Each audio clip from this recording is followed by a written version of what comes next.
हर हर महादेव सभी को। जय श्री हरि विष्णु। हिंदू धर्म में एकादशी व्रत का विशेष महत्व होता है।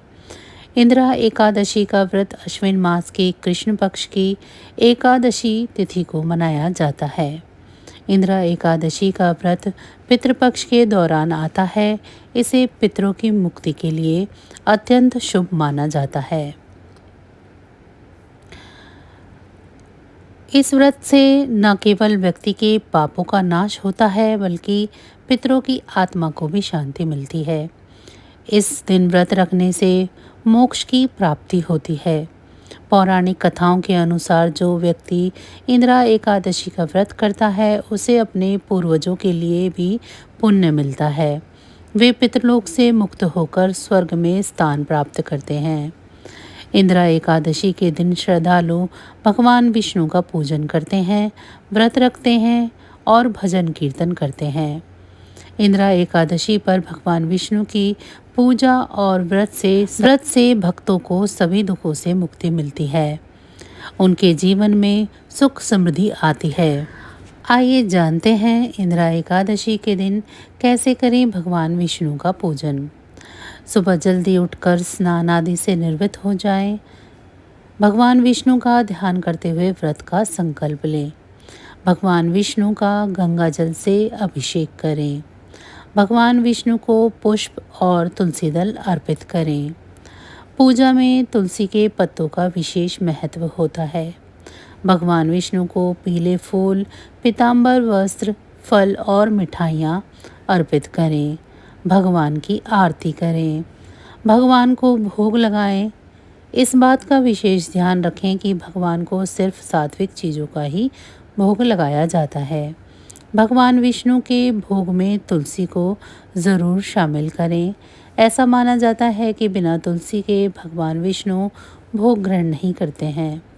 इस पावन दिन भगवान विष्णु के साथ ही माता लक्ष्मी की पूजा भी करें। चलिए अब आपको एकादशी व्रत पूजा सामग्री की लिस्ट दे देते हैं। श्री विष्णु जी का चित्र अथवा मूर्ति, पुष्प, नारियल, सुपारी, फल, लौंग, धूप, दीप, घी, पंचामृत, अक्षत, तुलसी दल, चंदन, मिष्टान। चलिए अब आपको इंदिरा एकादशी व्रत कथा के बारे में बताते हैं। धर्मराज युधिष्ठिर कहने लगे कि हे भगवान, अश्विन कृष्ण एकादशी का क्या नाम है, इसकी विधि तथा फल क्या है, सो कृपा करके कहिए।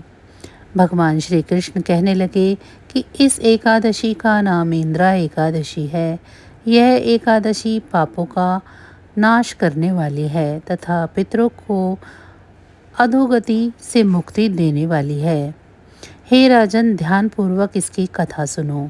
इसके सुनने मात्र से ही वाजपेयी यज्ञ का फल मिलता है। प्राचीन काल में सतयुग के समय में महिष्मती नाम की एक नगरी में इंद्रसेन नाम का एक प्रतापी राजा धर्मपूर्वक अपनी प्रजा का पालन करते हुए शासन करता था। वह राजा पुत्र, पौत्र और धन आदि से संपन्न और विष्णु का परम भक्त था।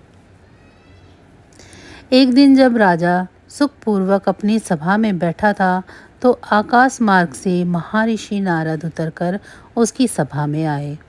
राजा उन्हें देखते ही हाथ जोड़कर खड़े हो गए और विधि पूर्वक आसन और अर्घ्य दिया। सुख से हो बैठकर मुनि ने राजा से पूछा, हे राजन, आपके सातों अंग कुशल पूर्वक हैं। आपकी बुद्धि धर्म में और आपका मन विष्णु भक्ति में तो रहता है।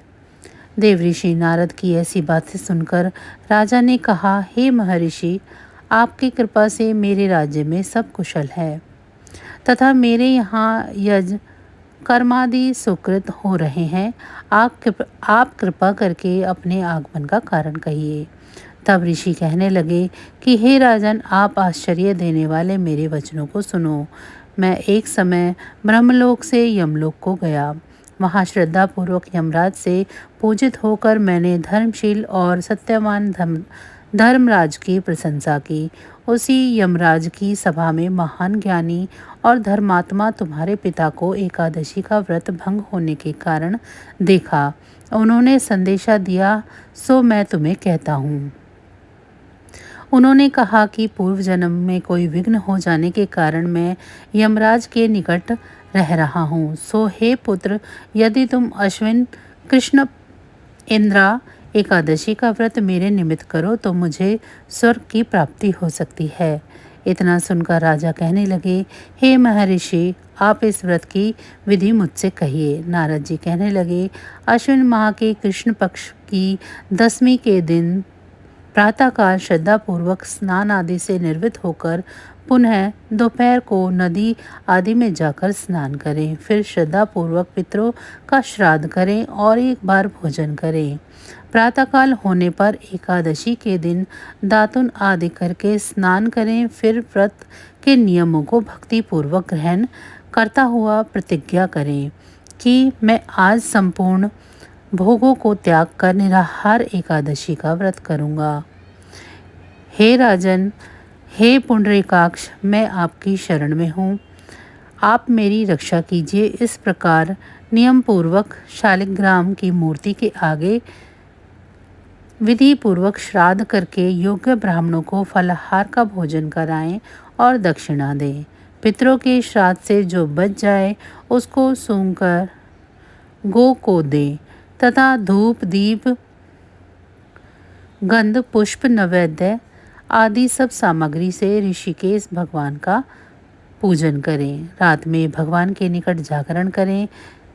इसके बाद द्वादशी के दिन प्रातःकाल होने पर भगवान का पूजन करके ब्राह्मणों को भोजन कराएं। भाई बंधुओं, स्त्री और पुत्र सहित आप भी मौन होकर भोजन करें। नारद जी कहने लगे कि हे राजन, इस विधि से यदि तुम आलस्य रहित होकर इस एकादशी का व्रत करोगे तो तुम्हारे पिता अवश्य ही स्वर्गलोक को जाएंगे। इतना कहकर नारद जी अंतर्ध्यान हो गए। नारद जी की कथा अनुसार राजा द्वारा अपने बंधु बांधवों तथा दासों सहित व्रत करने से आकाश से पुष्प वर्षा हुई और राजा का पिता गरुड़ पर चढ़कर विष्णुलोक को गया। राजा इंद्रसेन भी एकादशी के व्रत के प्रभाव से निसंकट राज्य करते हुए अंत में अपने पुत्रों को सिंहासन पर बिठाकर स्वर्गलोक को गया।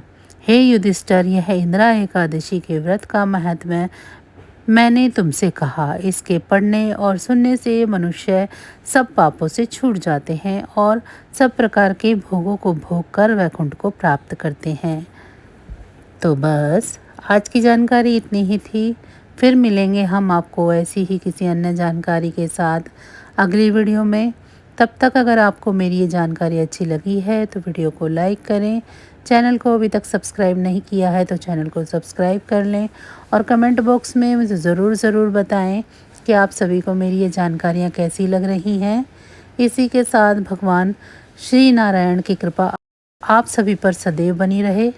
आप सभी का बहुत बहुत धन्यवाद।